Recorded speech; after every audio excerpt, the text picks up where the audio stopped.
ഞാൻ തമ്പൂര് എന്ന പ്രസ്ഥാനത്തിൽ യോജിച്ച് പ്രവർത്തിക്കാൻ തീരുമാനിക്കുന്നത് എൻ്റെ ദീർഘകാല സുഹൃത്തായ രാധാകൃഷ്ണൻ സാർ ഇതിൻ്റെ അമരക്കാരനായതുകൊണ്ടാണ്.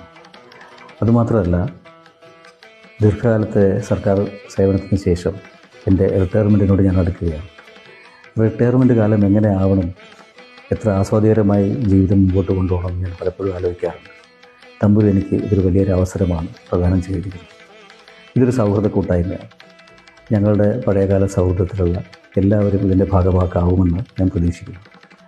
ഇത് നല്ലൊരു പരിപാടിയായിട്ട്, നല്ലൊരു ഉദ്യമമായിട്ട് മുമ്പോട്ട് പോകുമെന്നും ഇത് പാലക്കാട്ടെ ജനങ്ങൾക്ക് വളരെ ഹൃദ്യമായ അനുഭവം പ്രദാനം ചെയ്യുമെന്നുമാണ് ഞാൻ പ്രതീക്ഷിക്കുന്നത്.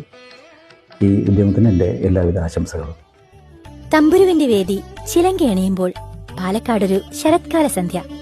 പ്രശസ്ത സിനിമാ താരം ആശാ ശരത്തും സംഘവും 2026 ഫെബ്രുവരി 14 ശനിയാഴ്ച വൈകുന്നേരം 6:30 തമ്പുരുവിന്റെ സ്ഥിരം വേദിയായ ക്ലബ് 6 കൺവെൻഷൻ സെന്ററിൽ.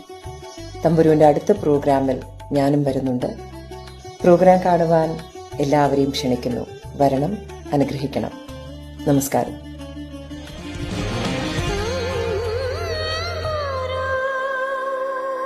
തമ്പുരു, the synchronizer.